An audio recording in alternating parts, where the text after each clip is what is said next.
Tenth से शुरू करता हूँ यार। मेरे टेंथ में प्री बोर्ड्स में मेरे 100 आए थे। बोर्ड्स में नहीं आए बट प्री बोर्ड्स में आए थे, तो मेरे को ऐसा लगता था मैं मैथ्स में अच्छा हूँ, और मैथ्स में अच्छा हूँ तो मतलब क्या करूँ मैं अब आगे लाइफ में। तो फिर मैंने सोचा ये ठीक है, मतलब आईआईटी, मतलब आईआईटी के अलावा और कोई ऑप्शन नहीं था यार। मैं राजस्थान में किसी गांव से था, बहुत ही लाइक काफी, मतलब गांव में एक ही स्कूल था, उसमें पढ़ता था, वैसा समझ लो। ठीक है, तो बहुत ही लाइक और कोई लैक ऑफ ऑप्शंस की वजह से आई चोज दिस आईआईटी का coaching, right. I would tell you what my teacher told me on the first day, right, कि तुम लोग जहां से भी आए हो, मतलब जिस भी बैकग्राउंड से, जिस भी 9-10 में स्टेट बोर्ड है, कई लोगों का आईसीएससी होता है, उन लोगों ने थोड़ा ज्यादा पढ़ा होता है, तो उनको देख के लगता है अरे यार हम we are not capable enough, right. कई बार ऐसे लोग होते हैं जो कि फाउंडेशन से आते हैं, तो फाउंडेशन वालों को पहले से थोड़ा बहुत नॉलेज होता है कि 11th-12th में क्या होगा। इन सब चीजों से लाइक बहुत ही मिनिमल एफर्ट, बहुत ही मिनिमल डिफरेंस लगता है, वो भी सिर्फ 11th में।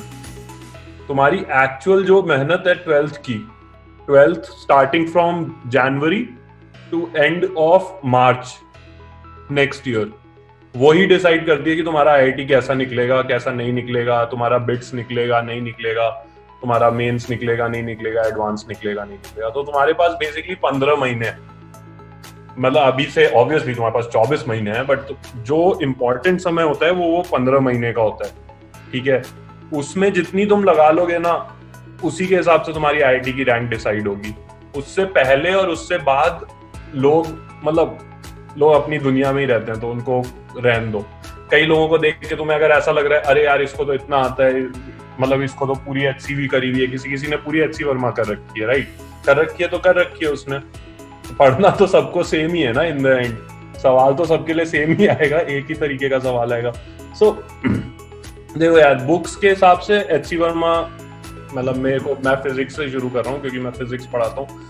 एचसी वर्मा और मतलब 1-2 ही किताबें करने की जरूरत है, ज्यादा किताबें करने की जरूरत नहीं है। टेस्ट सीरीज ज्यादा करो। टेस्ट सीरीज मैंने भी नवंबर से शुरू कर दी थी, 12th के नवंबर से, तो अराउंड 5 मंथ्स तक मैंने भी टेस्ट सीरीज ही की थी सर। और that is the best way to prepare, मतलब आखिरी में, अगर आखिरी में पहुंच जाए। अभी अगर जो लोग 11th में है तुम में से, उनके लिए मैं ये बोलूंगा कि यार सबसे पहले नहाना बहुत जरूरी है। ठीक है, बहुत ही बेसिक चीज है, लोग भूल जाते हैं, इसलिए बता रहा हूँ कि लाइक सबसे पहले तो सुबह उठते ही नहाना बहुत जरूरी है, क्योंकि तुम्हारा फिर तुम्हें 6 घंटे अगर पढ़ाई करनी है और तुम नहाए हुए नहीं हो, तुम कभी नहीं कर पाओगे। तो सुबह उठते ही सबसे पहले जाओ, अपना थोड़ा दिमाग सही करो। रात को हो सकता है कि कोई एक सवाल हो जिसपे अटके हुए हो बहुत टाइम तक और वो नहीं हो रहा है सॉल्व, सुबह उस सवाल के अगले सवाल पे जाओ। कभी भी उस सवाल से शुरू मत करना जिस सवाल पे रात को अटके हुए थे, ठीक है। That is the whole problem जिसपे लोग अटक जाते हैं कि लाइक एक सवाल नहीं हो रहा है तो अब मैं वही सवाल वापस से करूंगा, तो फिर वही दिमाग में रहता है, तो लेथार्जिक बनाता है वो दिमाग को, ठीक है। तो always try to do more questions rather than being stuck on one question. ये लिख लो, लाइक ये सबसे इंपॉर्टेंट चीज है। rather than doing one question you have to do more questions, ठीक है। टेस्ट अगर कभी भी हो, आर्य में भी होंगे टेस्ट, ऑब्वियसली टेस्ट सीरीज में भी होंगे टेस्ट जब भी दो, सॉल्यूशन जरूर देखो। सॉल्यूशंस को अपने आप, मतलब एक बार सॉल्यूशन देखो, फिर उस क्वेश्चन को फिर से करो अपने आप। जब तक वो क्वेश्चन हो नहीं जाता तब तक आगे मत बढ़ना नेक्स्ट टेस्ट पे, या नेक्स्ट किसी क्वेश्चन पे भी मत बढ़ना। पर ये सिर्फ टेस्ट्स के लिए वैलिड है। अगर तुम प्रैक्टिस कर रहे हो तो do more problems rather than being stuck on one problem. कोई भी प्रॉब्लम हो अगर तुम्हें, तो you come back and ask your teachers. Teacher नहीं होंगे तो डाउट सेशन होंगे, डाउट सेशन नहीं होंगे तो कोई ना कोई होगा जिसको पता होगा कि कॉन्सेप्ट क्या है। शर्माना मत। शर्माना यार, देख मैं अपनी क्लास कैसे अटेंड मैं जो क्लासेस दे रहा हूँ वो कैसे कंडक्ट कर रहा हूँ पहले वो बताता हूँ। मेरी क्लास यूजुअली पार्टिसिपेटिव होती हैं, मैं कुछ पढ़ाता नहीं हूँ ज्यादा। जो सामने वाला बंदा बोलता है मैं उसी को लेके और फिर उसे आगे बताता हूँ कि वो कैसे समझ पाएगा। सो अगर तुम लोग कुछ नहीं बोलोगे क्लास में तो तुम कुछ नहीं समझ पाओगे 11th और 12th में। 11th का सिलेबस 10th से बिल्कुल अलग होता है। 10th तक तुम जितने भी फाड़ते उससे कोई फर्क नहीं पड़ता। 11th और 12th का सिलेबस एकदम ही डिस्कनेक्टेड। तो मतलब अगर तुम पूछोगे नहीं, अगर तुम जैसे ही तुम्हें डाउट आ रहा है वैसे ही नहीं पूछोगे तो तुम पीछे हो जाओगे। मतलब उसी समय समझ लेना कि तुम एक लेक्चर तो पीछे हो ही गए। और जेई में एक लेक्चर पीछे होने का मतलब है कि तुम एंड तक मतलब कॉन्फिडेंस में कमी पाओगे अपने। Like for the whole year तुम्हें लगेगा अरे यार मैं उस समय पूछ सकता था, अरे यार मैं उस समय पूछ सकता था, तो आज इस टेस्ट में ये खराब नहीं होता। तो जब भी कोई डाउट आए उसी समय पूछो। अगर उस समय सर आगे बढ़ जाते हैं तो क्लास के बाद पूछो, पीछा मत छोड़ना। जितना ज्यादा मतलब यार कॉन्फिडेंस का गेम है राइट, कॉम्पिटिटिव एग्जाम्स कॉन्फिडेंस का ही गेम होता है। तो जितना ज्यादा तुम्हें लगेगा कि यार मैं this stupid doubt is only coming to me, ये स्टूपिड डाउट है और ये किसी को और को नहीं आ रहा, सिर्फ मुझे आ रहा है, जब तक तुम्हें ऐसा लगता रहेगा ना तब तक तुम समझ लेना कि जेई तो नहीं निकल रहा। अगर तुम्हें लग रहा है कि डाउट है तो स्टूपिड से स्टूपिड डाउट पूछ लो जाके। यूजुअली ये मैथ्स और फिजिक्स में होते हैं ये दोनों चीजें। केमिस्ट्री मेरा भी अच्छा नहीं था तो मुझे भी नहीं पता केमिस्ट्री में क्या क्या पूछोगे तुम। बट फिजिक्स और मैथ्स में अगर तुमने ये नहीं किया तो तुम्हारे डाउट, तुम्हारे कॉन्सेप्ट्स कभी क्लियर नहीं होंगे। अभी मैं जैसे पढ़ा रहा था कुछ बच्चों को, नीट के लिए भी पढ़ा रहा था राइट, मैं देख रहा हूँ बच्चे फिजिक्स में भी फॉर्मूले रट रहे हैं राइट, कि लाइक कॉन्सेप्ट्स रट रहे हैं। देखो यार जेई में तो 3-4 कॉन्सेप्ट मिला के एक सवाल होता है, बहुत ही फेमस है जेई के लिए कि 3-4 कॉन्सेप्ट मिलाओगे तो एक सवाल बनता है। तो अगर तुम 10,000 फॉर्मूले भी रट लोगे ना तो तुमसे वो एक सवाल नहीं मिलेगा अगर तुम्हारे कॉन्सेप्ट क्लियर नहीं। तो जिसने भी फॉर्मूले रटने का सोचा है वो अपना ध्यान केमिस्ट्री में लगाए। फिजिक्स में हम फॉर्मूले नहीं रटते। फिजिक्स में हमें एग्जैक्टली पता होना चाहिए कि सर ने क्या पढ़ाया है, वो कौन कौन से सिनेरियोज में वैलिड है, ठीक है, कब लगा सकते हैं उसे, प्रॉब्लम सॉल्व करने का मेथोडोलॉजी क्या है और क्यों है वो मेथोडोलॉजी। फिजिक्स अगर तुम मेथोडोलॉजी नहीं समझोगे तो कभी नहीं सॉल्व कर पाओगे, क्योंकि फिजिक्स में रटने से मतलब किसी को भी फायदा नहीं हुआ, आज तक तो नहीं हुआ है, आगे का पता नहीं, ठीक है। मुझे पता है बहुत मुश्किल है क्योंकि आदत नहीं है हमें यूजुअली रटने की आदत है साइंस में भी, और 10th तक भी यार मैं मतलब बोर्ड्स को नीचा नहीं दिखा रहा, बट सारे बोर्ड्स में ऐसा होता है कि तुम बुक की एक एक लाइन पढ़ के और उसे रट लो, है ना। तो उसे रट लोगे तो तुम वहां पे जाके उगल दोगे अपने बोर्ड्स में तो हो जाएगा। जेई ऐसे नहीं निकलेगा। जेई में रटने से कुछ भी नहीं होता है, हर बार का सवाल नया होता है और कितना भी बोलने लोग आसान हो गया है जेई, बट मतलब कॉन्सेप्ट्स तो वो वैसे ही टेस्ट कर रहे हैं, 4-5 कॉन्सेप्ट मिला के एक सवाल बनाते हैं और वो उसी को टेस्ट करते हैं। सो हाँ यार मतलब मेरी तरफ से तो इतना ही है। देखो सबसे इंपॉर्टेंट चीज सुबह उठते ही नहाना है। दूसरी इंपॉर्टेंट चीज है कि शर्माना नहीं है। शर्माना नहीं है मतलब शर्माना बहुत ही जेनरिक टर्म है। शर्माना नहीं है मतलब तुम्हें बेशरम होना है, लिटरली बेशरम होना है। गाली गलौच मत करना, बट क्लास में जाके जो भी डाउट है, जो मन में आ रहा है, कोई सवाल, कोई सबसे स्टूपिड सवाल, मतलब क्वेश्चन नंबर 1 होगा ना एक्सरसाइज शीट का और वो तुमसे नहीं हुआ, इवन सर के समझाने के बाद जाओ और पूछो। सर से मत पूछो तो डाउट वाले सर से पूछो, डाउट वाले सर से नहीं पूछो तो सुमित सर से पूछो, किसी से भी पूछो, मेरे से पूछ लो यार, मेरा जूम आईडी दे दूंगा मैं सबको। लेकिन अगर कॉन्सेप्ट में कोई भी प्रॉब्लम है तो उसी समय पूछो, ठीक है। ये तुम्हारा सबसे इंपॉर्टेंट काम है पढ़ाई को लेके। तीसरा सबसे इंपॉर्टेंट काम रिवीजन। हर दिन कम से कम 6 से 7 घंटे पढ़ाई करनी है, रिवाइज करना ही है क्या पढ़ाया था पिछले दिन, ठीक है। रिवीजन बिना कुछ भी नहीं होता। और चौथा सबसे इंपॉर्टेंट काम क्या है, टेस्ट सीरीज। टेस्ट लेते रहने हैं वरना कभी भी टाइमिंग का पता नहीं चलेगा।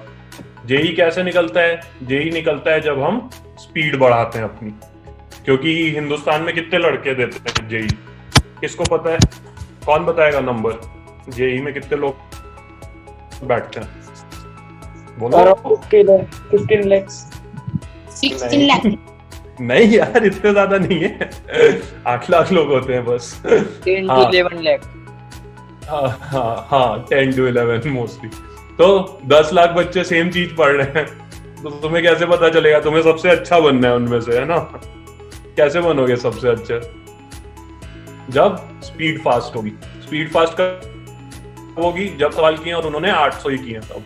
ठीक है, तो स्पीड बढ़ाने के लिए रिवीजन जरूरी है, उसके बाद टेस्ट सीरीज जरूरी है, उसके बाद टेस्ट सीरीज के सॉल्यूशन जरूरी हैं कि अगर मैंने कुछ गलती की तो वो अगली बार से होनी ही नहीं चाहिए।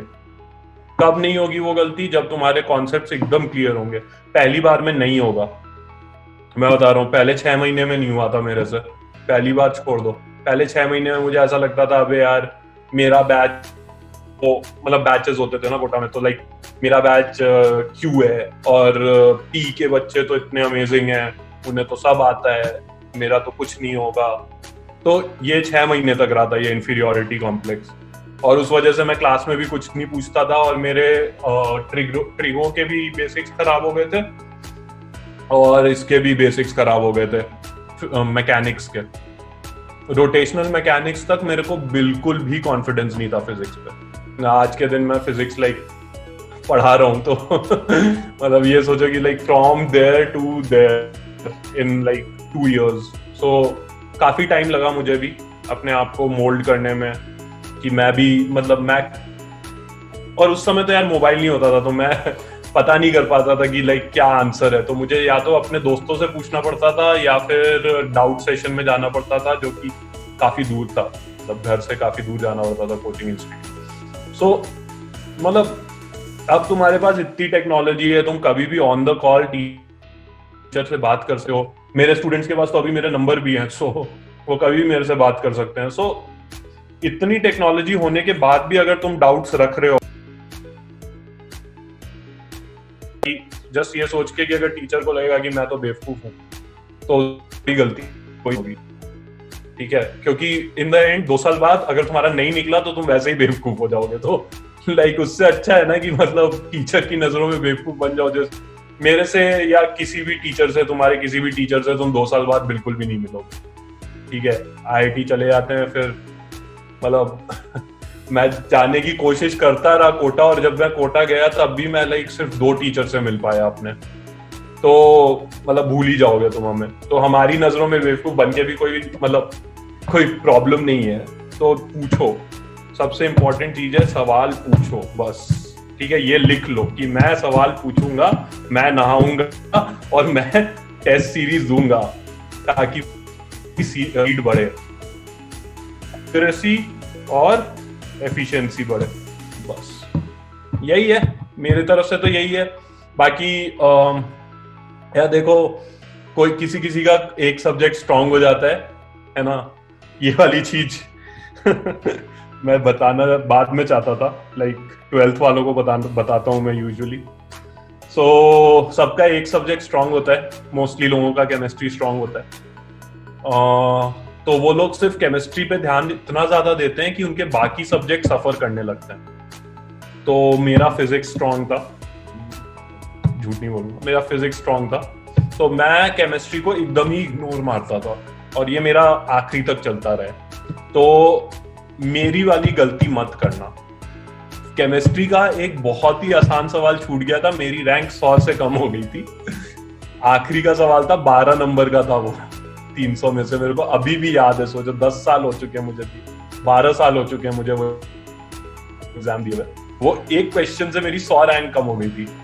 सो मेरे को अभी भी वो खलता है। तो मतलब ये याद रखना कि मतलब एक सब्जेक्ट को सिर्फ क्योंकि तुम एक सब्जेक्ट में अच्छे होगे, ठीक है, कंपैरेटिवली सबके साथ होता है, एक सब्जेक्ट में वो अच्छे होते हैं PCM में, तो उस सब्जेक्ट के अलावा दूसरे सब्जेक्ट्स को छोड़ मत देना, बल्कि ज्यादा डाउट्स पूछने लगना दूसरे सब्जेक्ट्स में। सो मेरा स्ट्रॉन्गेस्ट फिजिक्स था, मेरा वीकेस्ट केमिस्ट्री था, तो मैंने केमिस्ट्री में बिल्कुल भी डाउट नहीं पूछता था। जितनी क्लास हो रही है, क्लास में समझ में आया तो आया, नहीं आया तो भी चलेगा, क्योंकि मेरे को पता था मैं वैसे भी रैंक निकाल लेता, मतलब जो टेस्ट होते थे उसमें मैं वैसे भी रैंक निकाल लेता था। तो ये गलती थी मेरी। मेरे को हमेशा लगता था कि मैं I am not good enough to learn chemistry, मेरे से रटा नहीं जाएगा, मेरे से रटा नहीं जाएगा, मेरे से रटा नहीं जाएगा। इस चक्कर में मैंने इग्नोर मारा। तो शुरू से ये आदत बना लो कि सारे सब्जेक्ट्स को इक्वली ट्रीट करना है, इक्वली तो नहीं ट्रीट कर पाओगे, तो कम से कम डाउट्स पूछते रहना है सारे सब्जेक्ट्स में, है ना। गिव अप मत करना किसी भी एक पे, क्योंकि रैंक तीनों सब्जेक्ट से बनती है, एक से नहीं। हाँ मतलब बाकी तुम्हारी मर्जी है। ये वाला सबसे आखिरी में है मेरा एडवाइस, मैं सिर्फ 12th वालों को देता हूँ, बट 11th वालों के लिए कंसिस्टेंसी, बेशर्मी और प्रैक्टिस, बस।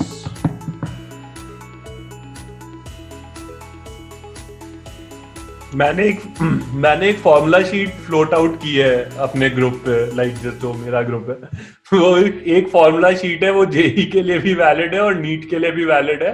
फिजिक्स मैथ्स पे डिपेंडेंट है, बहुत ज्यादा डिपेंडेंट है, बट वो फॉर्मूला शीट सिर्फ इतनी बड़ी है, एक पेज जितनी, इतनी सी, बस उसमें डिफरेंशिएशन और इंटीग्रेशन है, बस उतना ही होता है डिपेंडेंसी। यार 8 फॉर्मूले याद करने में कितना ही, मतलब 8 फॉर्मूले ठीक है। मैथ्स में इतना ज्यादा tough, integration, partial integration, integration by parts, ये सब सीखोगे, काफी कुछ सीखोगे मैथ्स में। फिजिक्स में उसका लाइक एकदम बच्चा वर्जन, एक पोर्शन होगा उसका, लाइक साइन एक्स डीएक्स को, मतलब सिर्फ साइन एक्स को इंटीग्रेट करना है, या सिर्फ एक एक्स बाय एक्स स्क्वायर को इंटीग्रेट करना है, तो मतलब उसके अलावा फिजिक्स पूरा कॉन्सेप्ट का है। फिजिक्स रटने की कभी कोशिश मत करना, नहीं होगा वो, नहीं होगा।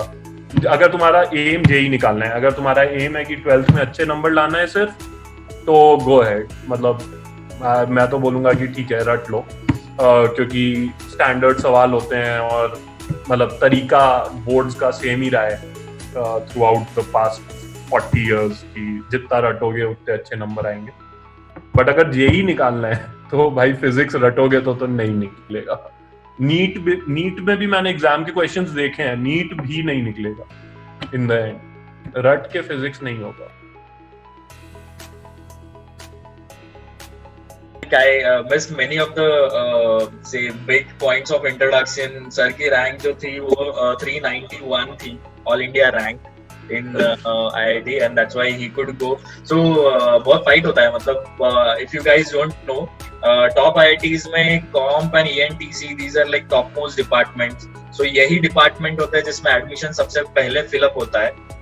Correct me sir if I'm wrong. But like से 56 ओल्ड IITs है, उसमें जो 50-60 का जो स्ट्रेंथ होता है बच्चों का, you consider those first 400-500 all India rankers either going to say IIT Bombay, IIT Delhi का कॉम्प एंड ENTC, और older IITs का this again computer branch.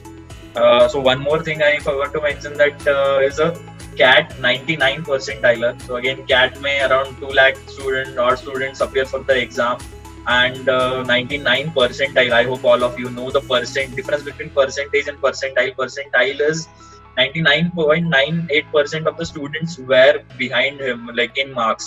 If you put them in say the descending order of the marks, 99.98% of the students are behind him. That's why he could get into the Indian Institute of Management, Ahmedabad, which is the topmost B school of India.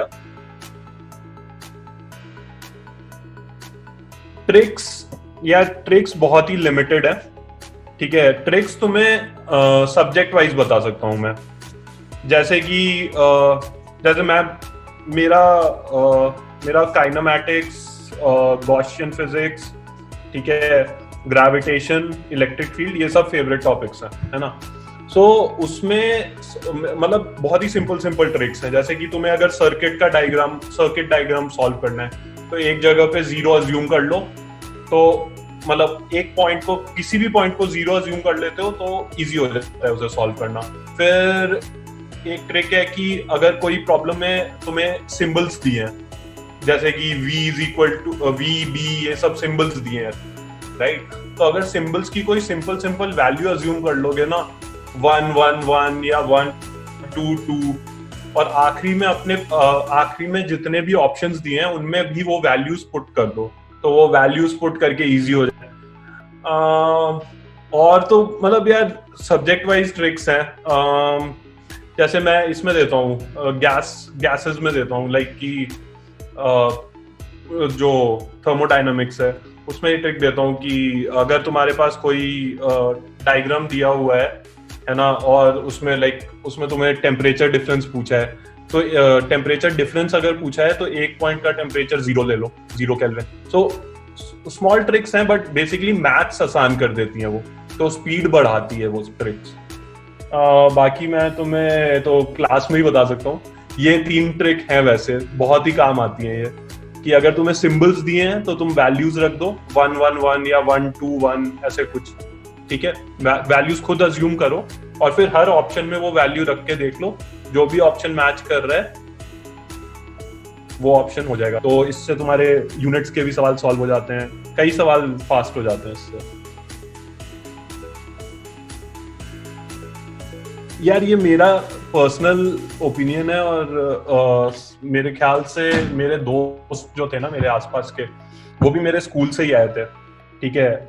सो अब वो लोग बोलते थे कि उनसे नहीं हो रहा है, अरे वो लोग तो इतने, मतलब अब मेरे जो 4-5 साल से दोस्त रहे ना, वो मुझे ये बोल रहे हैं, अरे यार हमसे तो नहीं हो रहा, वो बंदा तो इतना स्टड है, उसने पहले से सब कुछ पढ़ रखा है, हमसे कहाँ ही होगा, हम क्यों ही आ गए यहाँ पे, right? So these were the kind of discussions that I was having. So the kind of pedigree that you keep around you will influence कि तुम कैसा सोच रहे हो। तो अगर तुम्हारे आसपास के लोग ये बोल रहे हैं कि तुमसे नहीं होगा नहीं होगा नहीं होगा, तो एक दिन तुम ये खुद ही सोचने लगते हो, अबे हाँ यार मैं क्यों आ गया, मेरे से नहीं होगा। बट फिर मेरा बाय लक बाय चांस जो भी है, मेरा बैच P6 हो गया था। तो मेरे जो आसपास के बच्चे थे ना, वो अचानक से बहुत ही मोटिवेटेड, अपने आप में मोटिवेटेड थे कि यार हमारा तो निकलेगा ही निकलेगा। तो वो जो चेंज हुआ ना बैच, और मैं मतलब अच्छे बच्चों के साथ पढ़ने लगा, तो मेरे को लगा यार अबे ये भी तो मेरे से ज्यादा डिफरेंट नहीं है तुम्हारे। अबे यार जो बैच आपने बताया ना, तो they don't have context, if you can shed light on that as well. I was in Bansal, right? So Bansal में ऐसा होता है P1, P2, P3, P4, P5, P6, फिर Q1, Q2, Q3, Q4, Q5, Q6 ऐसे batches होते हैं, same class के batches हैं ये, ठीक है। और हर बैच में 80 स्टूडेंट्स होते हैं। तो मेरे टाइम पे S तक थे batch, so there were around 40 batches, and हर बैच में 80 स्टूडेंट्स थे, तो 3000 स्टूडेंट्स थे। I think that was the peak strength. अभी मुझे नहीं पता बंसल की स्ट्रेंथ क्या है। बंसल क्लासेस में तब 3200 स्टूडेंट्स थे, और मेरा नंबर अराउंड 1000 था शुरू में 1000 था। बाय लक मेरा नंबर 600 हुआ, और I came into this P6, P का लास्ट बैच में आया मैं। तो उसमें टीचर्स भी अच्छे होते थे, और स्टूडेंट्स भी ऑब्वियसली, क्योंकि उनकी रैंक अच्छी है तो वो अच्छे होते थे स्टूडेंट्स। सो उनके साथ इंटरैक्ट करने में, उनके साथ बात करने में, उनसे डाउट पूछता था। 10 वालों से ही डाउट पूछोगे तो भाई, सो उनसे डाउट पूछता था, तो ये नहीं लगता था मुझे कि यार मैं इनसे कुछ कम हूँ, है ना, जो कि मुझे अपने स्कूल के दोस्तों से बात करने पे लगता था। तो उनको तो यार हर किसी के बस की बात नहीं होती है, ठीक है, हर किसी से नहीं होगा ये। इट इज वेरी, मतलब तुम खुद ही देखना कि अगर तुम रोज उठ के रोज कर पा रहे हो 6 घंटे 7 घंटे यही फ्रस्ट्रेट हुए बिना, तब तुम्हारे से हो पाएगा, वरना कुछ लोग गिव अप कर देते हैं। तो वो जो लोग गिव अप कर देते हैं ना, वो तुम्हारे अगर चारों तरफ हैं तो तुम भी गिव अप कर दोगे इवेंचुअली। कितना भी ट्राई करोगे बट इवेंचुअली गिव अप कर दोगे। So try to keep positive energy around you. जितने ज्यादा पॉजिटिव लोग होंगे उतना अच्छा। How to make physics easy and interesting. मेरी क्लास अटेंड कर लो समृद्धि मेरी क्लास में तो आई होप कि मैं बना पाता हूँ इजी एंड इंटरेस्टिंग। बाकी टीचर पे डिपेंड करने के अलावा फिजिक्स को तुम लोग विजुअलाइज करो, ठीक है। विजुअलाइज करने का ही है पूरा फिजिक्स में। अभी जैसे तुम लोग कोलिजन पढ़ोगे, तो कोलिजन में क्या होता है कि एक बॉल है, वो ग्राउंड पे हिट कर रहा है और फिर वो उछल रहा है वापस। तो बॉल तो सबके पास है, राइट, सबने देखा है बॉल कैसे उछलता है, और जितनी हाइट से गिराओ उतनी हाइट तक वापस नहीं आता है।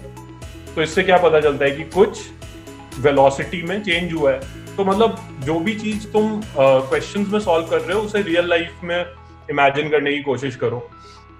अभी रिसेंटली मैं उनको ये पढ़ा रहा था, मोटर्स वो पढ़ा रहा था, इलेक्ट्रिसिटी में क्या बोलते हैं उसे, ग्राउंडिंग क्यों होती है, बहुत ही कॉमन चीज है, राइट। तीसरा प्लग क्यों होता है, किसी भी सॉकेट में 3 प्लग क्यों होते हैं, राइट। तो तीसरा प्लग अर्थिंग के लिए होता है, क्योंकि अगर किसी अप्लायंस में एक्स्ट्रा चार्ज बच गया तो वो तुम्हें शॉक मारेगा। शॉक इसलिए लगता है क्योंकि करंट लीस्ट रेजिस्टेंस से जाता है। तो अर्थिंग का कॉन्सेप्ट बहुत ही इजी हो जाता है समझने में जब हम ये समझते हैं अरे यार शॉक लगता है हमें, है ना। अगर तुम ऐसे याद करोगे कि उसका ग्राउंड का पोटेंशियल 0 है तो इसलिए हमें अर्थिंग करनी है ताकि 0 पोटेंशियल पे हो जाए चीजें, तो फिर तुम रट रहे हो। अगर तुम थोड़ा प्रैक्टिकली इमेजिन करोगे और प्रैक्टिकल प्रॉब्लम्स देखोगे तो तुम्हें पता चलेगा कि मतलब हर चीज का एक प्रैक्टिकल एप्लीकेशन है। ये बहुत ही अच्छी चीज है फिजिक्स के साथ। 11th और 12th फिजिक्स में हर चीज का प्रैक्टिकल एप्लीकेशन है। अभी मैं किसी को कार्नोट इंजन पढ़ा रहा था, 1 - T2/T1 होती है एफिशिएंसी। सो मैक्सिमम एफिशिएंसी किसी भी इंजन की 1 - T2/T1 होती है। या तो ये रट लो, ठीक है, रटना आसान है, बट अगर तुम्हें रटना नहीं है तो कैसे पता चलेगा। कार्नोट इंजन, तुम्हारी कार का इंजन जो होता है ना वो एक कार्नोट इंजन है, ऐसे इमेजिन करो। अब कार में से धुआं कब निकलने लगता है, जब इंजन का टेम्परेचर फ्यूल के टेम्परेचर के बराबर हो जाता है। तो ये एफिशिएंसी 0 हो जाती है, तो इसलिए इंजन में से धुआं निकलने लगता है। चीजों को समझने के अपने अपने तरीके हैं फिजिक्स में, है ना। अब मेरे लिए क्या वर्क करता है, जब मैं प्रैक्टिकली इमेजिन करता हूँ कि कैसे वर्क कर रही हैं चीजें रियल लाइफ में, और अपने टीचर्स से भी ये पूछना कि इसका रियल लाइफ एप्लीकेशन क्या है। मॉडर्न फिजिक्स में मत पूछना, वो 4 चैप्टर्स में मत पूछना क्योंकि वो एब्स्ट्रैक्ट है, बट बाकी के 40 चैप्टर्स का हर चैप्टर के आखिर प्रैक्टिकल एप्लीकेशन होता ही होता है। पूछना उनसे कि ये प्रैक्टिकल एप्लीकेशन क्या है और क्यों है, ठीक है। जब उस तरीके से समझोगे तो आसान होगा। अब यार एच.सी. वर्मा ने ना फर्स्ट पार्ट में बंदर बनाए हुए हैं हर जगह टू एक्सप्लेन मैकेनिक्स। तो अगर तुम एक बंदर भी तुम्हें फिजिक्स पढ़ा सकता है, ये याद रखना। 11th और 12th की फिजिक्स बंदरों के लिए है, मतलब सबसे इजी फिजिक्स है क्योंकि उसमें मॉडर्न फिजिक्स बिल्कुल भी नहीं। तो आई वुड से इस तरीके से इंटरेस्टिंग बना सकते हो। हमेशा प्रैक्टिकल एप्लीकेशन पूछो। ऑब्वियसली एच.सी. वर्मा। मेरे पास एक ही बुक थी, डी.सी. पांडे थी मेरे पास 11th में, मैंने गिव अप कर दिया था। इरोडोव भी की थी मैंने थोड़ी सी, मत ट्राई करना कॉन्फिडेंस अगर बहुत ज्यादा हो गया है तो ट्राई करना, कॉन्फिडेंस गिराने के लिए अच्छी बुक है वो। From where did you get knowledge of IIT? अरे यार मतलब यार मैं बता तो रहा हूँ, मेरे पास और कोई ऑप्शन ही नहीं था। मैं राजस्थान के एक गाँव में था, मेरे पेरेंट्स, भीलवाड़ा के बाद, भीलवाड़ा आप सबने सुना है, भीलवाड़ा मॉडल से कोरोना वायरस के टाइम पे फेमस हो गया। तो भीलवाड़ा के पास में ही मेरा एक गांव है गुलाबपुरा करके। सो वहां पे एक ही स्कूल था। अब वहां पे मेरे फ्रेंड की जो सिस्टर थी वो कोटा गई थी। मुझे जेई का मतलब भी नहीं पता था, मुझे बस ये पता था आईआईटी में जाने से लाइफ बन जाती है, ठीक है। We can debate on this बाद में, बट यही मेरे को था। मेरा बहुत ही इल एडवाइस सा डिसीजन था because I did not have any other choice, so I had to go to Kota. यार कौन से Swagata, just clarify which theory, like I don't, first of all I don't know which class you are in, but theory part, you don't need to read it, just need to understand it, right? मैंने theory कभी भी नहीं पढ़ी, मेरे को गलत लगता है वो। फिजिक्स में कभी भी थ्योरी नहीं पढ़ी मैंने, मैं सीधे प्रॉब्लम सॉल्व करता था। If that works for you that's the best, ठीक है। जेई निकालने के लिए थ्योरी का कोई यूज नहीं है, बट समझने के लिए चीजें थ्योरी पढ़ सकते हो। whatever works for you. First of all, I need to know which class you are in. You just got into 11th standard. Just अरे अभी तो which theory are you afraid of? Like chemistry? I hope it is chemistry because chemistry के अलावा there is chemistry. Chemistry, yeah. यार I'm good. Physics is good. Like it is practically and you can understand it concept. But the problem is chemistry. रटना पड़ता है थोड़ा बहुत, वो होता नहीं है। रटना पड़ेगा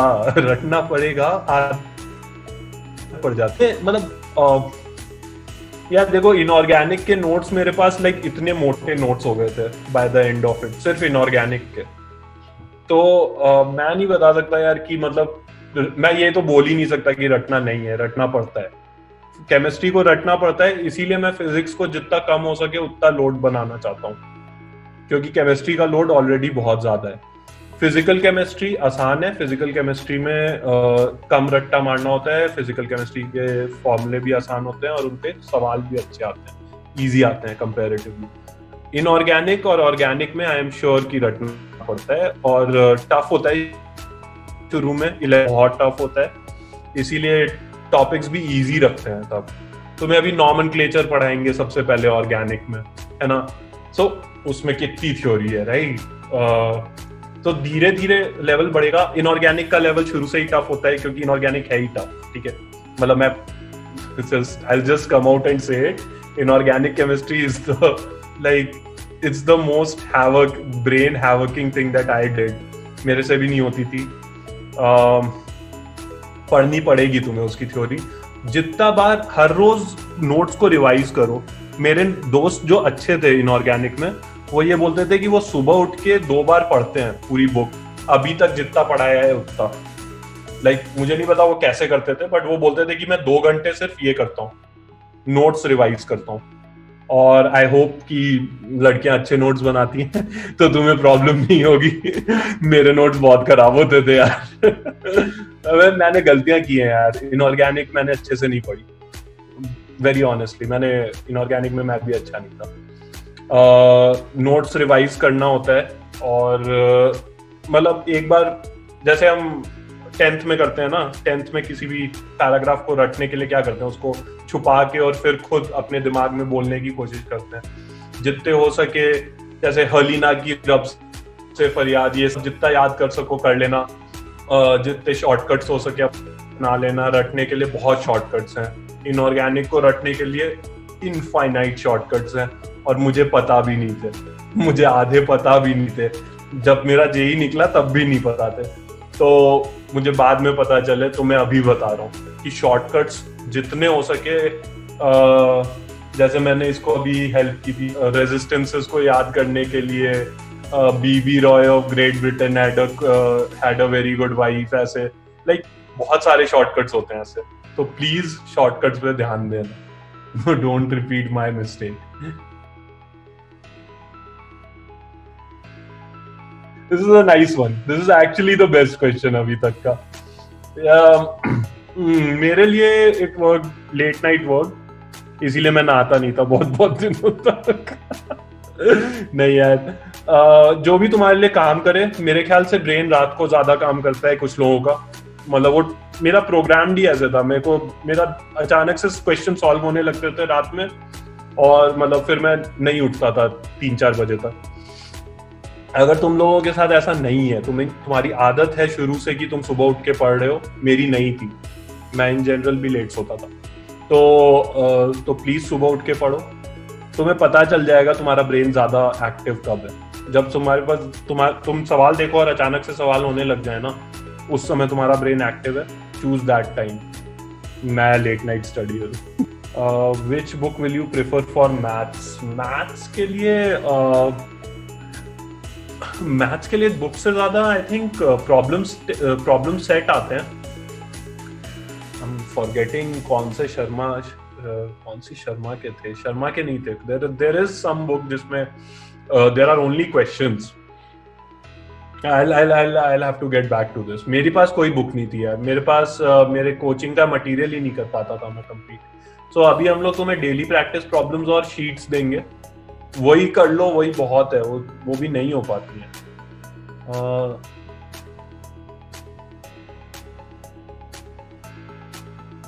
अच्छा नहीं यार, जेई दोपहर में होता है। ठीक है, मतलब लेट नाइट स्टडी में बोल रहा हूँ कि जब मैं क्वेश्चंस प्रिपरेशन कर रहा था तब I used to study late night. और हाँ, मतलब whatever works for you, right? तुम्हारे दिमाग चलना तो बंद नहीं हो जाएगा सुबह जब तुम चीजें याद कर रहे हो, राइट? जब तुम फर्स्ट टाइम कोई चीज पढ़ रहे हो, तो कई लोगों के लिए ऐसा होता है कि if they study late in the night, right, so it stays for longer. मैं वो बनना हूँ जिसके लिए if I study late in the night, मुझे ज्यादा टाइम तक याद रहती है। ऑब्वियसली जेई तो सुबह ही होता है यार, जेई का एग्जाम लिखने जाओगे तब तो तुम्हें मतलब तैयार होके जाना पड़ता है। मेरी मम्मी ने मेरे को बोला था 8 घंटे सोना है सोना है सोना है, फिर भी मैं 6 घंटे ही सो पाया था। अभी भी याद है मुझे मेरे पेरेंट्स भी बाहर बैठे हुए थे, बोल रहे थे कि एग्जाम के बीच में तो नहीं सो गया तू। उनको मेरे फर्स्ट पेपर से जब मैं निकल के आया, हमारे एक ही टाइम पे होते थे दोनों पेपर, 3-3 सेट के 2 पेपर होते थे, मेंस और एडवांस नहीं होता था। सो तब जब मैं पहले सेट ऑफ पेपर से निकल के आया तो उन्हें ये प्रॉब्लम नहीं थी कि तेरा पेपर कैसा गया ना, उन्हें ये प्रॉब्लम थी कि तू सो नहीं गया बीच में एग्जाम के। सो होता है, हो जाएगा जब तुम्हारे को टेस्ट सीरीज करोगे ना। There are multiple test series जो मल्टीपल कोचिंग क्लासेस की हैं, रेजोनेंस की होंगी या किसी की भी होंगी, राइट। बहुत सारी कोचिंग क्लासेस की टेस्ट सीरीज आती हैं। जब टेस्ट सीरीज का एग्जाम देने जाओगे उनके कोचिंग सेंटर पे तो अपने आप आदत पड़ जाती है वो कि मतलब आई कैन नहीं। आरडी शर्मा मैथ्स के लिए है यार, आरडी शर्मा नहीं की थी मैंने मैथ्स में। So every day I used to study at least 8 hours at least, और 3 घंटे कोचिंग अलग से है, ठीक है। कभी कभी होती थी, कई दिन छुट्टियां भी होती थी। सो उन 3 घंटे को हटा के 7 to 8 आवर्स में पढ़ता था। मेरे को अभी भी याद है, मतलब ऐसे नहीं कि कंटिन्यूस 7 to 8 आवर्स पढ़ता था, वो तो होता ही नहीं है। 2-3 घंटे, फिर थोड़ी देर घूमने जाता था, काफी देर घूमने जाता था, फिर 2-3 घंटे, और फिर रात को 4 घंटे पढ़ता था। लाइक मैं बैठ ही जाता था, मैं बैठा हुआ हूँ क्या करूँ, खाना खा चुका हूँ तो अब क्या करूँ, बस लिखने बैठ गया, और फिर बस वो अपने आप प्रॉब्लम्स होने लगती थी। इतनी सारी प्रॉब्लम्स मिलती थी ना एक दिन में कि वो पूरी प्रॉब्लम्स ही सॉल्व नहीं हो पाती थी 8 घंटे में भी। सो टफ होता है, लाइक काफी चैप्टर्स हैं, काफी कॉन्सेप्ट्स हैं और टाइम बहुत कम है, तो 8 घंटे तो चाहिए ही होते हैं। What do for preparing for JEE?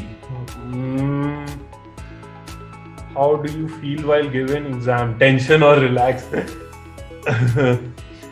गलत होगा बोलना कि मेरे को शुरू में टेंशन नहीं होती थी। काफी टेंशन में रहता था यार मैं। कई बार तो ऐसा होता था पहला क्वेश्चन नहीं हो रहा है ना, टेस्ट होते थे, रेगुलर टेस्ट होते थे हर कोचिंग इंस्टीट्यूट जैसे। पहला क्वेश्चन अगर मेरे से टेस्ट का नहीं होता है तो मैं 10 मिनट तक बस बैठा ही रहता था। मैं बोलता था अब तो मेरे से कुछ भी नहीं होगा, आगे 20 सवाल हैं और, लेकिन मेरे को अगर पहला क्वेश्चन नहीं हो रहा है तो ऐसा लगता था हो गया, बस कुछ नहीं होगा मेरे से इस टेस्ट में। वो धीरे धीरे सही हुआ था मेरा। अगर जेई वाले दिन भी तुम्हें टेंशन लग रही है तो जेई मत देना, ठीक है। टेंशन नहीं होनी चाहिए उस एग्जाम वाले दिन। मेरे को याद है कि मेरे को ये बोल के भेजा गया था कि तेरी अंडर 500 रैंक तो आएगी, टेंशन क्यों ले रहा है, कितनी टेंशन लेगा, अंडर 500 की जगह लाइक अंडर 1000 आ जाएगी, ज्यादा से ज्यादा क्या होगा, अंडर 1000 की जगह अंडर 2000 आ जाएगी।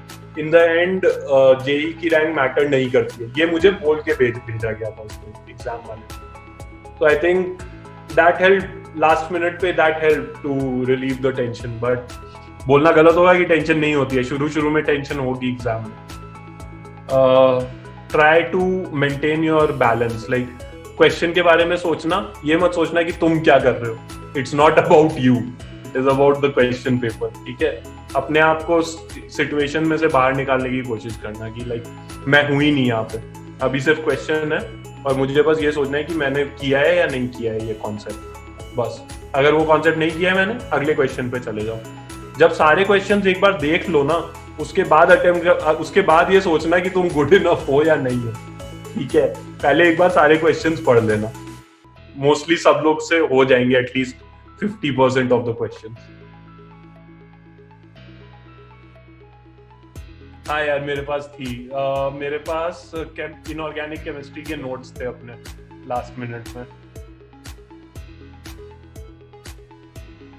तो मेरी मॉम है यहाँ पे यार, एक मिनट इधर आओ। उनसे पूछ लो यार, देखो इसका जवाब मैं और भी बड़े लोगों से दिलवाता हूँ। एक सेकेंड।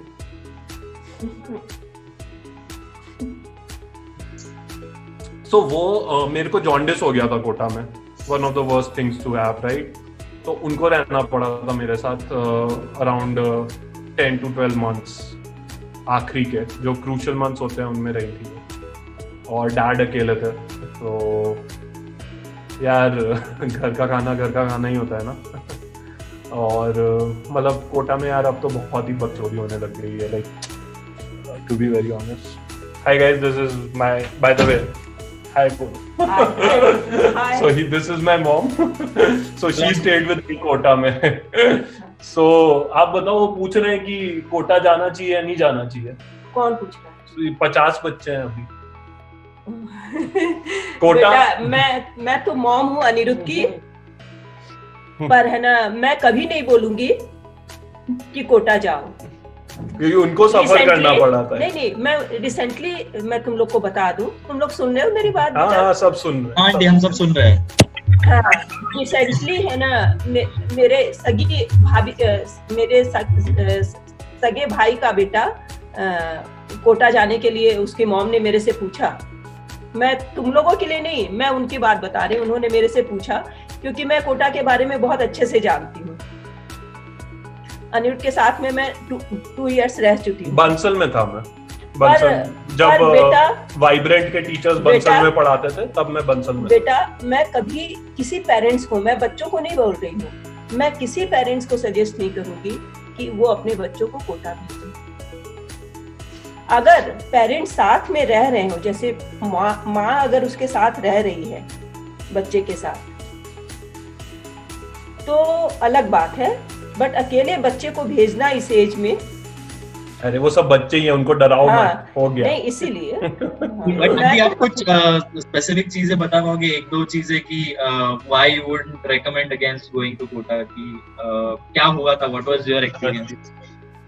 क्योंकि बेटा है ना, बच्चे क्या है ना, 10th के बाद जाते हैं सीधे, तो वो मेंटली उतने परिपक्व नहीं रहते हैं, मैच्योरिटी उतना नहीं रहते हैं बच्चों में। अच्छा। और फिर खाने का इतना अजीब फंडा है। 10th तक तो हम बच्चों को स्पून फूड फीड करवाते हैं कि भाई सामने नाश्ता दे दिया, सामने खाना दे दिया, बच्चों ने खा लिया, स्कूल चले गए, स्कूल से आए, खाना मिला। बहुत शुरू में जब मैं फ्रस्ट्रेट हो गया था तो मैं साइबर कैफे भी जाने लगा था, वो गेमिंग करने। अब बेटा इतने स्टूडेंट्स में कितने निकलते हैं? Exactly, like law of large numbers है ना। तुम लोग यहाँ पे रहोगे, हो सकता है तुम लोग टॉपर हो यहाँ पे, वहां पे जाओगे तुम्हें लगेगा अबे यार इतने अच्छे लोग हैं, क्योंकि वहाँ पे AIR-1 भी तुम्हारे बगल में ही है। क्षितिगंज मेरे लिटरली बगल में ही बैठा था AIR-1। मैं बेटा तुम लोगों को मना ये मत समझना कि आंटी मना कर रही है, पर तुम लोग चेक कर लो कि तुम लोग सब कुछ कर लोगे ना, कि तुमको उठना, खाना पीना, रहना मुश्किल है यार। और फूड की क्वालिटी जो होती है बेटा, मतलब बहुत ही है। सो यही बताना चाह रहा था यार मैं कि लाइक ओके बेटा, ओके बाय बेटा। सो हाँ यार, वाइब्रेंट के अगेंस्ट तो मैं कुछ भी नहीं बोलूंगा। वाइब्रेंट मेरे ही सारे जितने भी टीचर्स हैं ना वहाँ पे, जो भी HOD हैं, खासकर सोडियम, हाँ sodium sir, NA sir, Awasthi sir जो हैं, वो मतलब काफी अच्छे थे। मम्मी बोल रही है कि IIT की नीचे की रैंक लाने से क्या ही फायदा है। ठीक है, मतलब वो उनका कहना है, मतलब बट उनको प्रॉब्लम हुई थी मेरी वजह से, और मैंने अपनी लाइफ में उसके बाद कभी भी उनको लाइक प्रॉब्लम देना नहीं चाहे था, जितनी प्रॉब्लम उस समय हुई थी। डॉक्टर के पास जाना पड़ता था यार, मतलब ठीक है, स्ट्रगलिंग पीरियड था। मेरा स्ट्रगलिंग पीरियड होता तो ओके था, पेरेंट्स का स्ट्रगलिंग पीरियड था तो मुझे अभी भी बुरा लगता है। Did you play any games for development of brain? यार तुम्हारा डेवलपमेंट जितना होना है ना, so this is a good question, Atharv. So in 11th or 12th standard, did you play any games for development of brain? मुझे ऐसा लगता था कि मैं काउंटर स्ट्राइक खेल रहा हूँ तो मेरे ब्रेन का डेवलपमेंट हो रहा है। देख लेना, काउंटर स्ट्राइक खेलने में अगर दिमाग जाएगा तो पढ़ाई नहीं होगी, सिर्फ काउंटर स्ट्राइक ही खेलोगे फिर।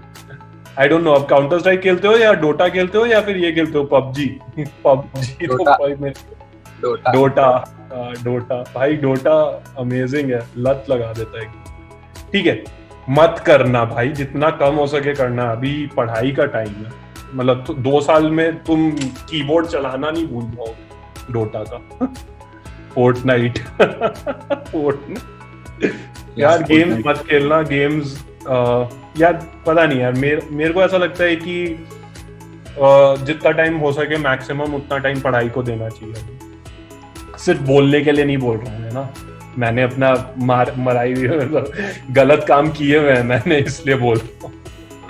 ठीक है, मतलब और मतलब यार एक बार टाइम चला जाता है ना, तो फिर तुम्हें बाद में लगता है यार अगर मैं उस टाइम पढ़ लेता तो शायद अभी, और ऐसा कुछ है नहीं। लाइक अगर तुम उस समय भी पढ़ना शुरू कर दोगे तो मतलब तुम पिकअप कर लोगे, बट हमेशा रिग्रेट रहता है कि यार मैं 11th में थोड़ा पढ़ लेता तो अभी मुझे इतनी नहीं मरानी पड़ती 12th में।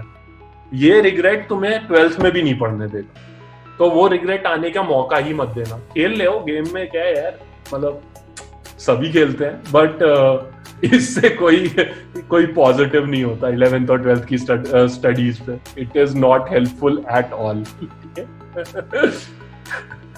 Good question. In 11th or 12th, I am marking this question. In 11th and 12th, did you play any games for development of it? कौन है? अमेय।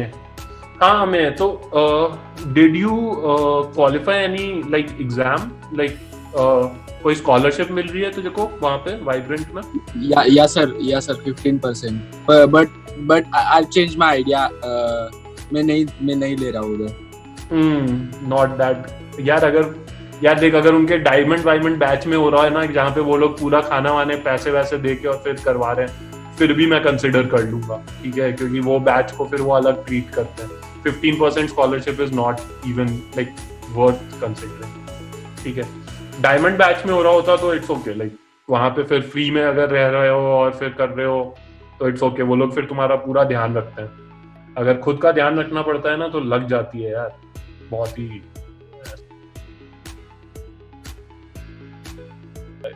बहुत ही सही क्वेश्चन था ये यार, मेरे को अपने दिन याद आ रहे हैं यार, मतलब व्हाट द फक। मैं केमिस्ट्री में ऐसे ही करता था यार, मैंने 10 ही क्वेश्चन अटेम्प्ट किए हैं, लग रहा है मुझे कि ये आंसर सही होगा। काफी नेगेटिव करवाए हैं मैंने अपने ऐसे 11th 12th में। Have you seen any movies in 11th? हाँ यार, थोड़ी सी लाइफ भी जी है। कोटा में वो कौन सा हॉल था यार, पीछे था आईपी कॉलेज।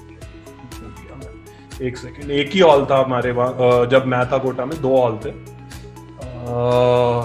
एक सेकंड, अब तो ज्यादा हो गए ऑब्वियसली, तुम लोग इतना पैसा दे रहे हो उन लोगों को तो और हॉल बना लिए उन्होंने। CD mall.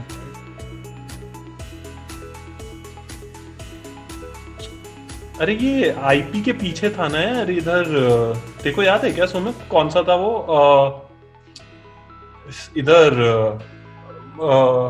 सिटी मॉल का, सिटी मॉल टाइप ही। हाँ अरे एलन के पास में जो मॉल है यार, क्या नाम है उस मॉल का? एलन के एकदम बगल में है वो, क्या भूल गया मैं। ठीक है, बट एलन के पास में एक मॉल था, वहीं जाते थे हमेशा। और तो नाम भी याद नहीं आ रहा यार, इतने सालों हो गए। ओके, और बताओ, हो गया? काफी टाइम हो गया। बाकी भी किसी को कुछ पूछना हो तो पूछ लेना मेरे से, मैं तो रहूंगा ही, यहाँ पे रहता ही हूँ। सुमित सर से बोल देना, कभी टाइम ले लेंगे मेरा, ठीक है? और Aniruddh, I want to add something. बोलो। I am Gyaneshwar. बोलो। तो अनिरुद्ध सर, आपने जो टाइम दिया उसके थैंक यू। एंड अभी जो बच्चे हमारे पास पढ़ रहे हैं उनको काफी सारी ऐसी बातें जो आपने वहां पे पढ़ी है। और देखो, जहाँ पे बारामती का सवाल है, बारामती में ज्यादातर ट्रेंड ऐसा चल रहा है कि उनको लगता है कोटा मतलब जाएंगे तो रैंक आता है। तो उनको एक बिटर 2 जो है कि कितने में से कितने लोग सेलेक्ट होते हैं, रफली अगर परसेंटेज निकाला जाए। भाई अभी तो तू भूली, मतलब हाँ यार बताता हूँ मैं। और कुछ इसके अलावा? नहीं भाई, यही बताना है, क्योंकि लोगों को क्या रहता है, ज्यादा पैसे, ज्यादा मतलब कोटा में गए तो रिजल्ट आता ही आता है, लेकिन काफी नंबर्स ऐसे हैं जो लाख में से 100 या 50 में से 10 दोनों। अब तो और कम हो गया। मैं तो अपने टाइम का बताऊंगा, 12 साल पहले का भाई। अभी मम्मी भी होती तो बताती हैं यार कि कितने लोगों का होता है, मतलब तो यार हमारे टाइम पे ही कोटा को फैक्ट्री बोलने लग गए थे, अब तो खैर सीरीज वीरीज भी आ गई, बट मेरे टाइम पे मैंने बताया ना तुम्हें कितने बच्चे थे, सिर्फ बंसल में 3200 बच्चे थे, 3200 से 5000 4200 तक पहुंच गई थी स्ट्रेंथ। सो हमारे में से 1000 लोग निकले थे, राइट, 1000। सो जब तुम ये नंबर सुनते हो, बंसल ये नंबर अभी तक वो करता है पब्लिसाइज कि हमने 4000 में से 1000 बच्चे निकाले थे, तो तुम ये नंबर सोचो, अरे यार कितना सही नंबर है। उस समय कोटा में टोटल बच्चे कितने थे पता है? उस समय कोटा में टोटल बच्चे थे 70,000। 70,000 में से सिर्फ 1,500 बच्चा निकला था ओवरऑल कोटा में से, ओवरऑल लाइक पूरे कोटा में से 1,500 बच्चे निकले थे। आज के दिन 2.5 लाख बच्चा पढ़ रहा है कोटा में, लाइक एक सिग्निफिकेंट पोर्शन ऑफ कोटा की पॉपुलेशन है स्टूडेंट्स। इसीलिए अभी प्रॉब्लम आई है, स्पेशल ट्रेन्स चलानी पड़ी हैं बाहर निकालने के लिए उन्हें, क्योंकि 2.5 लाख बच्चे हैं। लाइक इवन सोचने में मेरे को टेंशन हो जाती है कि 2.5 लाख बच्चे होते कितने हैं, लाइक 2.5 लाख लोग कितने होते हैं। लाइक 3-4 स्टेडियम भर जाएंगे ईडन गार्डन के, 2 या बारामती का पॉपुलेशन 2 लाख है। अबे तुम्हारी पूरी पॉपुलेशन दिखता है क्या? अरे यार नहीं, मतलब सोचे यार, मतलब 2-3 स्टेडियम भर के स्टूडेंट्स हैं वहां पे, और उन स्टूडेंट्स को निकालना लॉजिस्टिकल इशू है यार, मतलब। और यार आईआईटी की सीट्स तो बढ़ी नहीं है सालों में, नए आईआईटी खुल गए हैं बट 10,000 ही हुई है सीट्स 7,000 से, है ना? 11,000 हो जाएंगी, 11,000 सीट्स हैं। सारे के सारे बच्चे कोटा से तो नहीं निकल रहे हैं, मान लो 2,000 भी निकल रहे हैं, 2,000 निकल रहे हैं बच्चे, चलो बहुत ही ऑप्टिमिस्टिक फिगर है 2,000 का, 2,000 ले लेते हैं, ठीक है। बच्चे कितने हैं वहां? 2.5 लाख। 2.5 लाख बच्चों में से 2,000 1% भी नहीं है यार, 1% से भी कम फिगर निकल रहा है। और 1% तो मैं ज्यादा बोल रहा हूँ यार, वहां पे सिर्फ 2.5 लाख बच्चा इंजीनियरिंग का है, वहां पे 1.5 लाख बच्चा नीट का भी है। मतलब वो सिटी का, अगर मैं अभी शेयर करूं स्क्रीन, डिसेबल्ड है, ठीक है। तो अगर मैं कोटा का एक मैप देखूं ना, तो कोटा का साउथ में है ये जो पूरा एरिया है कोचिंग का, जिसमें एलन है, You can share the screen if you want now. अच्छा, ये हाँ, सो तो ये है ना तुम्हारा एरिया, ये पूरा जो एरिया है ना, ये स्टेशन से शुरू होता है, यहाँ पे है हमारा जो विज्ञान नगर है, ये पीवीआर मॉल जो ये सब है ना, ये एरिया पूरा साउथ का पूरा area, this is all for क्या बोलते हैं उसे, कोचिंग, ठीक है। कोचिंग का एरिया है पूरा, फिर जब पूरा शुरू हो जाता है। सो दिस इज द रोड जिसपे मैं लाइक इस तरफ रहता था, विज्ञान नगर में, ये रहा ना विज्ञान नगर पुलिस स्टेशन, इसके पास में रहता था। सो ये पूरे एरिया में 2.5 लाख लोग हैं, सिर्फ इसमें तलवंडी और विज्ञान नगर में। यहाँ वाला एरिया तो मैंने अभी देखा ही नहीं है, महावीर नगर का, जिसमें एलन है, ठीक है।